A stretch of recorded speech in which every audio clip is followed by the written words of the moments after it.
चलिए दोस्तों, नमस्कार, गुड मॉर्निंग, राधे राधे। कैसे हो आप सभी साथी? उम्मीद है बिल्कुल मस्त, ज़बरदस्त, बेहतरीन, जिंदाबाद होगे।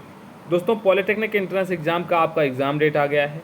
आपकी तैयारी बहुत अच्छे तरीके से चल रही है। लर्निंग डे आपके लिए 100% जो चीज़ें हम कर सकते हैं, जो चीज़ें अब आपके लिए महत्वपूर्ण बन रही हैं, उन सभी चीज़ों पर अब हम वीडियो लेकर के आपके लिए लगातार तरीके से आ रहे हैं।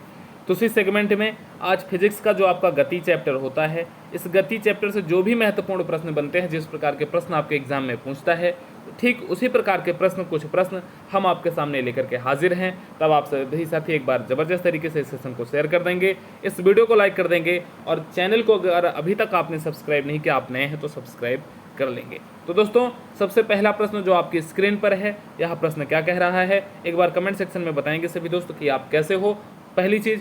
दूसरी चीज़, आपसे एक प्रश्न है कि गति के कितने नियम होते हैं। इसका आंसर आप सभी को कमेंट सेक्शन में जा करके देना है कि सर गति के 4, 5, 3, 2, 1 जितने भी नियम होते हैं आपको बताना है। ठीक है दोस्तों, पहला प्रश्न आपसे क्या कह रहा? पहला प्रश्न कह रहा है कि एक पत्थर है जो कि 80 मीटर गहरे कुएं में गिराया जाता है। पानी पर टकराने की ध्वनि 4.24 सेकंड के बाद सुनी जाती है। तब आपको क्या बताना है? आपको ध्वनि का वेग बताना है। आपको जी का मान 10 मीटर पर सेकंड स्क्वायर दिया है। अब ध्यान देना है, यहाँ पर सबसे बढ़िया चीज़ आपको क्या ध्यान देनी है कि टकराने के बाद तो 4.24 को अभी आपको क्या कर देना है, इसको अभी आपको साइड में रख देना है। सबसे पहले तो आपको ज्ञात क्या करना है, ये क्या दिया गया है 80 मीटर। तो आप कहोगे सर यस 80 मीटर जो है वो डिस्टेंस दी गई है, हमें यस दी गई है। दूसरी चीज़ क्या दिया गया है, अगर पानी में गिराया जाएगा तो u का जो मान होगा वो 0 होगा। 0 विरामावस्था से ही तो गिराया जाएगा। u क्या होता है? प्रारंभिक वेग होता है। g का मान आपको दे रखा है, आपको यस का मान दे रखा है, u का मान दे रखा है, g का मान दे रखा है। आप यहाँ से सबसे पहले t का मान ज्ञात करिए, और फिर t का मान ज्ञात करने के बाद देखिए हम क्या करने वाले हैं, कमाल करने वाले हैं इसमें। यस का मान हमें कितना दिया गया था? एक सूत्र होता है आपका इसमें, गति का दूसरा नियम, यस बराबर ut plus half AT square. यही होता है ना, यस बराबर ut plus half AT square. इसी पर रख दो दोस्तों। यस का मान क्या दिया गया है आपको? 80 दिया गया है, रख दिया। u का मान 0 था, ये पूरा 0 हो गया, हमने इसको हटा दिया। 1/2। g का मान 10 था, तो हमने यहाँ पर क्या रख दिया, 10 इंटू टी है तो t का स्क्वायर कर दिया, इसको कट कर दिया, 5 दूनी 10, और जब इसको कट कर दिया 16 पंचे 80, t square is equal to 16, और जब टी इज इक्वल टू निकालेंगे तो कितना आ जाएगा? 4 सेकेंड आ जाएगा। टी का मान हमें कितना मिल गया? 4 सेकंड। ये टी का मान कब है? जब यहाँ से हम गिराते हैं और वस्तु जाकर के पानी पर टकराती है। प्रश्न आपसे क्या कर रहा है, टकराने के बाद इसकी जो ध्वनि आ रही है वो 4.24 सेकंड में आ रही है। भाई यहाँ से गिराया हमने तो 4 सेकंड में वो पहुँच गई, और पहुँच के बाद वो उसका जो ध्वनि आने तक का समय है वो 4.24 है। तो मतलब ध्वनि की वेग अगर यहाँ पर से आप निकाल लोगे ध्वनि की वेग, तब आपका क्या हो जाएगा? 4.24, और माइनस क्या हो जाएगा? 4 सेकंड। 4.24 में से 4 घटा दो, 0.24 सेकंड आ जाएगा। क्या आप कहोगे सर 0.24 आ गया ध्वनि का वेग।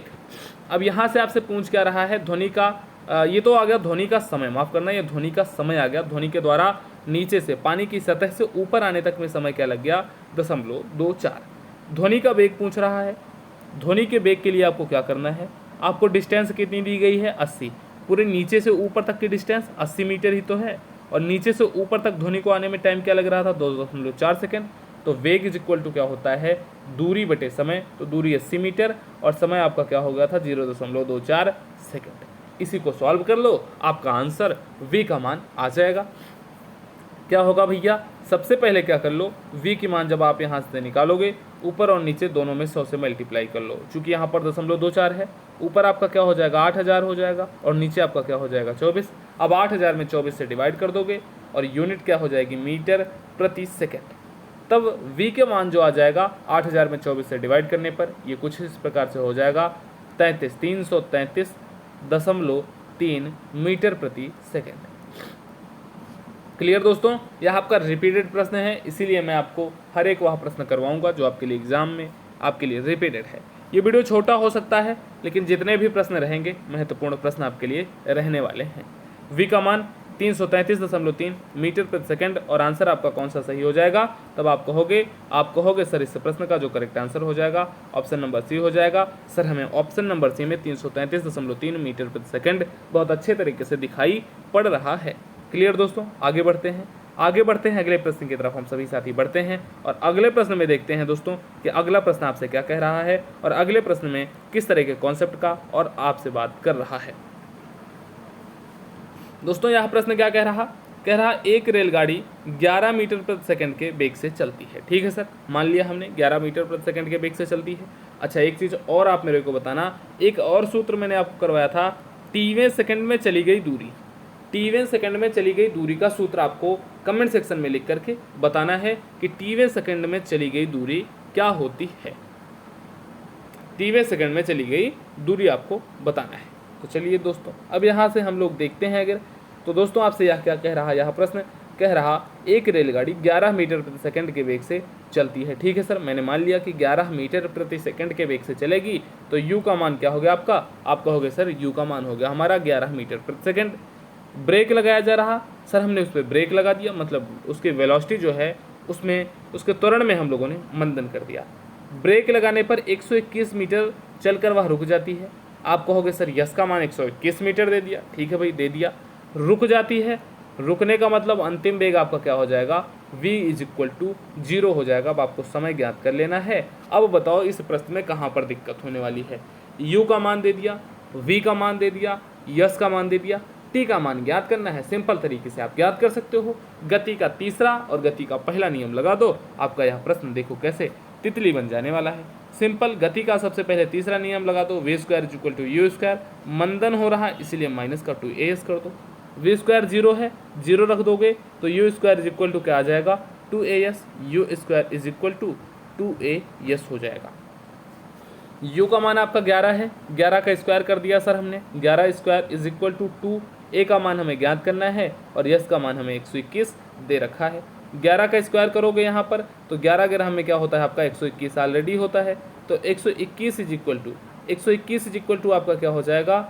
2a × 121। 121 से 121 कैंसिल, a = क्या आ जाएगा आपका? 1/2 आ जाएगा।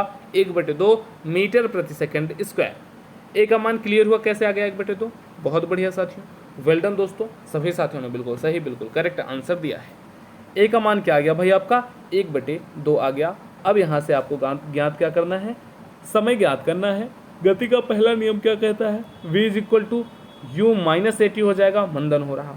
फिर से सेम कंडीशन, v का मान आपका क्या है? 0 है, u का मान आपको 11 दे रखा है। अब यहाँ से आप निकालोगे तो u = क्या हो जाएगा आपका? 80 हो जाएगा। u का मान 11 रख दो, a का मान 1/2 हमने निकाला है, इंटू t का मान आपको ज्ञात करना है। यहाँ से जब आप t का मान ज्ञात करोगे तो सिंपल तरीके से 2 का मल्टीप्लाई 11 में हो जाएगा और t का मान क्या हो जाएगा आपका? 22 सेकंड। t = 22 सेकंड आपको मिल गया। और यही आपसे विश्राम में आने में लगा समय आपसे पूछ रहा था, तब आपको कहाँ पर ऑप्शन ए दिख रहा 22 सेकंड, तो आप कहोगे सर ऑप्शन नंबर डी में हमें 22 सेकंड दिख रहा है, इसलिए इस प्रश्न का जो करेक्ट आंसर हो जाएगा वो हो जाएगा आपका option number D 22 second. Clear भैया, यहाँ तक किसी को कोई दिक्कत? गति का तीनों नियम देखो, 2 ही क्वेश्चन हम लोगों ने सॉल्व किया है। गति के 3 जो नियम होते हैं, 3 के तीनों नियमों का यहाँ तक आपका प्रयोग हुआ है। अब इन्हीं तीनों नियमों पर आधारित आपसे बहुत सारे प्रश्न पूछे जा सकते हैं।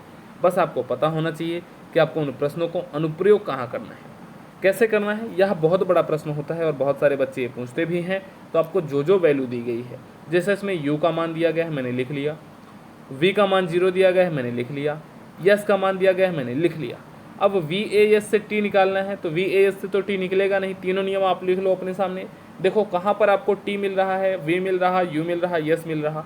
तब हम देखते हैं कि अगर इक्वेशन नंबर 3 से हम a का मान निकाल करके इक्वेशन नंबर 1 में रख देते हैं तो हमारा काम बन जाता है। कुछ ठीक प्रकार से हम सॉल्व कर लेंगे। तो हमने वही कर दिया और कुछ एक्स्ट्रा तो हमने किया है नहीं, ठीक है ना दोस्तों। अगला प्रश्न क्या कह रहा? अगला प्रश्न कुछ इस प्रकार से आपसे कहेगा एक प्रत्यास्थ गेंद मतलब जो गेंद आपकी प्रत्यास्था अवस्था में हो, ठीक है।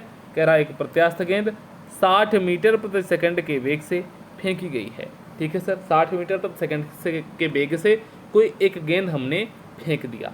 अब यहाँ से 60 मीटर प्रति सेकंड के वेग से फेंकी जाती है, तब आपको पता होगा u क्या हो जाएगा आपका 60 मीटर प्रति सेकंड। u क्या होता है, u प्रारंभिक वेग हो जाता है, प्रारंभिक वेग आपको 60 मीटर प्रति सेकंड मिल गया। कह रहा है यदि गुरुत्वीय त्वरण का मान 10 मीटर प्रति सेकंड स्क्वायर हो। ठीक है सर, हमने मान लिया g का मान क्या दे दिया आपने, 10 मीटर प्रति सेकंड स्क्वायर दे दिया, मान लिया। तब कह रहा है गेंद 200 मीटर की ऊंचाई पर होगी, तब आपकी जो गेंद होगी वो 200 मीटर की ऊंचाई पर कितनी बार होगी, यही आपसे इस प्रश्न में पूछा जा रहा है और यही आपसे इस प्रश्न में पूछ रहा है। अच्छा, मुझे जहाँ तक याद आ रहा है कि मैंने इन प्रश्नों को आपके लिए शायद करवा दिया था एक बार। ठीक है, इन प्रश्नों को शायद मैंने करवा दिया था, एक बार फिर से आपका यह प्रश्न रिपीट हो रहा है। क्यों? क्योंकि यह प्रश्न थोड़ा सा लॉजिक वाला है। देखो v का मान क्या हो जाएगा, चूंकि आपकी ऊंचाई पर पहुंचेगी तो रुक के फिर नीचे आना स्टार्ट करेगी, तो v का मान क्या हो जाएगा 0। v square is equal to u square और माइनस का 2as, इसी सूत्र पर आप लगा दो और यस की वैल्यू यहाँ से सीधे सीधे ज्ञात कर लो। इस 200 को आप पहले थोड़ी देर के लिए क्या कर दो, साइड में कर दो। चलिए कर दिया हमने सर। वी स्क्वायर का मान 0 हो जाएगा, तो simply u square is equal to क्या आ जाएगा आपका, आप कहोगे sir u square is equal to 2as आ जाएगा।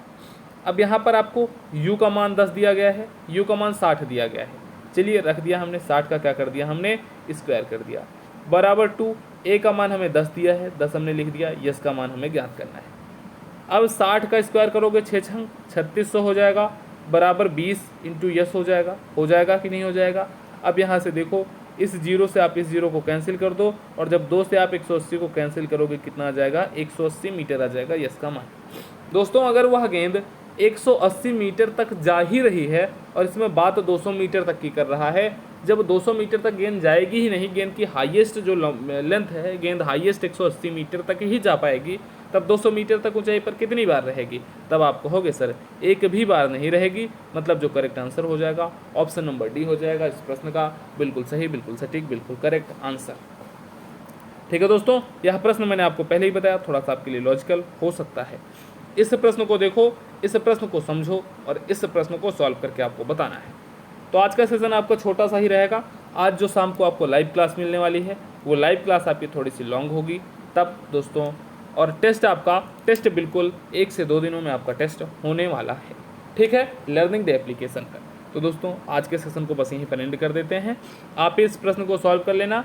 इस प्रश्न में आपका टी/वे सेकंड में चली गई दूरी का सूत्र लग जाएगा। मैं आपको टी/वे सेकंड में चली गई दूरी का सूत्र बता देता हूं, एक बार आप नोट डाउन कर लो अगर आपने नोट डाउन नहीं किया। EST क्या हो जाता है, टी/वे सेकंड में चली गई दूरी is equal to u plus half a 2t minus 1, यही हो जाता है आपका टी/वे सेकंड में चली गई दूरी। इसमें u क्या हो जाता है आपका प्रारंभिक वेग, a क्या हो जाता है आपका त्वरण, t क्या होता है, जैसे आपसे कह दिया 5वें सेकंड में चली गई दूरी, तो t का मान यहाँ पर क्या रखा जाएगा, 5 रखा जाएगा। ठीक है दोस्तों, तो इस प्रकार से कुछ आपका हो जाता है टी/वे सेकंड में चली गई दूरी का सूत्र। इसी सूत्र पर आपका आधारित बहुत सारा प्रश्न आपसे आपके एग्जाम में पूछता भी है। एक प्रश्न और आपसे है आपसे कि पलायन वेग पृथ्वी का या पृथ्वी से फेंकी गई किसी पिंड का पलायन वेग कितना होना चाहिए, पलायन वेग क्या होता है, पहला आपसे पूछ रहा हूँ। दूसरा, आवर्तकाल का सूत्र क्या होता है। ये सारे के सारे ऐसे प्रश्न हैं ना जिन पर आधारित प्रश्न आपके पॉलिटेक्निक एंट्रेंस एग्जाम में पूछा गया है। जैसे मैंने आपको एक प्रश्न करवाया था कि 2 वस्तुएं h1 तथा h2 ऊंचाई से एक साथ छोड़ी जाती हैं। ध्यान से सुन लो कि 2 वस्तुएं h1 तथा h2 ऊंचाई से एक साथ छोड़ी जाती हैं, तब उनके पृथ्वी पर पहुंचने के लिए जो लगेगा समय, उनके समयों का अनुपात क्या होगा। पृथ्वी पर पहुंचने में लगा हुआ समयों का अनुपात क्या होगा, यह प्रश्न याद करिए, मैंने आपको करवाया था और मैंने आपसे इस प्रश्न के बारे में पूछा भी था। ये प्रश्न कब करवाया था मैंने, मैराथन वाली सीरीज जब हम लोग कर रहे थे, तो मैराथन वाली सीरीज में हम लोगों ने इस प्रश्न को किया था कि जब 2 पिंड को एक साथ h1 हाइट से और एक को h2 हाइट से पृथ्वी पर छोड़ा जाता है, तो पृथ्वी पर पहुंचने में जो लगा हुआ समय होता है, समयों का अनुपात इनका क्या होता है। तब आप मैराथन सीरीज से देख लेना या यहीं पर समझ लो, जो इनका रेशियो हो जाएगा h1/h2 हो जाता है। ये कहाँ से आता है, ये यहीं से आता है, t = 2π रूट के अंदर h/g, यहीं से आप निकाल लोगे, आपका यह सॉल्व हो जाता है।